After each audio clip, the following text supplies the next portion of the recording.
After sending a beacon to all remaining Jedi survivors to return to the Jedi Temple, which was actually a trap, Darth Vader headed for the Jedi Council chamber, aiming for more blood on his blade. Opening the tall doors, Vader sees a group of younglings hidden behind some of the chairs. One initiate named Sors Bandeam steps forward, asking Vader to assist them, not knowing Skywalker turned to the dark side. Vader's eyes sharpen, and reigniting his blade, slaughters the whole clan without remorse. But what if Vader decided to save the younglings? How would this alter Star Wars history? Well, as you're about to see, a lot will change. Vader walked forward, 1 step, 2 steps. His clones behind him mirrored his steps with mechanical synchronicity. Vader swiped open the doors to the council chambers with a motion of his hand.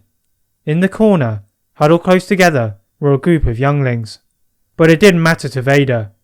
Jedi were Jedi, and this clan would fall at his blade. As a young boy stepped forward, begging for his help, Vader reignited his blade. Raising it above his head, he aimed to swipe down, but his arms froze, as if in a state of paralysis. Perhaps these younglings would be of use to him. After defeating the Emperor, he would not be able to rule the galaxy by himself. Signalling to his clones, Vader asked them to shepherd the younglings outside, whilst he dealt with the remaining Jedi. Doing a quick sweep of the meditation chambers, he expected to find Jedi Master Shakti, but to his fury, she had escaped. He would deal with her later. Moving swiftly through the other parts of the temple, he dismissed Sindralig and his 2 apprentices before Clone Commander gave him an all clear.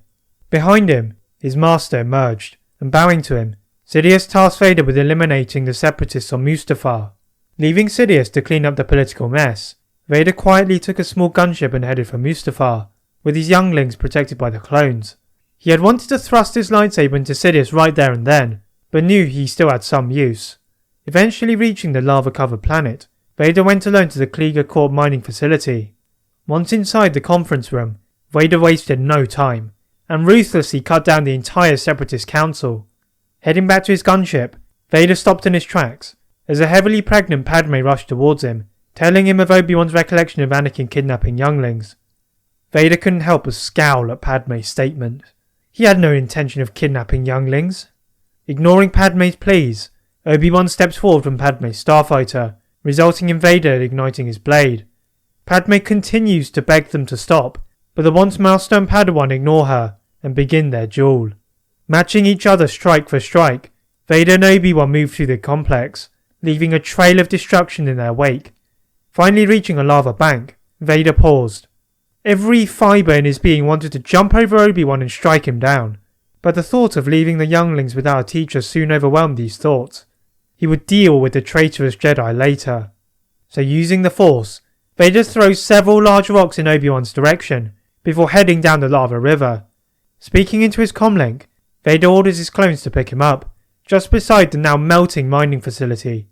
Heading back to Coruscant, Vader moves into the Senate building, where he greets his master, who had just failed to kill Grandmaster Yoda. Taking a step closer, Vader thrusts his blue lightsaber into the stomach of Sidious. Or so he thought. Looking at his lightsaber, he finds Sidious's hand absorbing its energy with the Force, with a look of smugness across his face. Before Vader could react, Sidious effortlessly disarmed Vader with his hand and sent torrents of Force lightning towards his apprentice, leaving him creasing on the floor in pain. Vader staggered to his feet, his eyes now burning a hateful yellow. But he knew, if he attacked his master again, he would be even more severely punished. Back on Mustafar, Obi-Wan also stumbled to his feet, feeling relieved that he had not killed Anakin. He didn't think he would have been able to do that. Moving back to his ship, he sees a distraught Padme eager to leave this horrible planet. Reconvening with Bail Organa and Yoda and Polis Massa, Padme gives birth to Luke and Leia, but this time she survives, as she had not been force choked, and maintains her will to live. As years pass, the mysterious kidnapping of the younglings becomes somewhat of an afterthought for the Jedi, but for Vader, they became the very focal point of his attention. Passing on all of his knowledge in the Force, learned from his time as a Padawan, and under the tutelage of Darth Sidious, the younglings would grow to become powerful Sith acolytes. Vader would struggle to keep his plans from his master, but he would manage it, until one day, Sidious could sense a great disturbance in the Force. Sitting in his throne room, in one swift motion, Sidious swivels his chair, and shakes the entire room with his fury, causing the royal guards to fall to the floor, all of their bones breaking from the impact. Sidious silently glided out of the room. The treachery of his apprentice would not go unpunished. That is it for part 1 of What If Vader Saved the Younglings. If you'd like to see a part 2, please like this video and subscribe for more what ifs, and as always, leave a comment on what if you'd like to see next.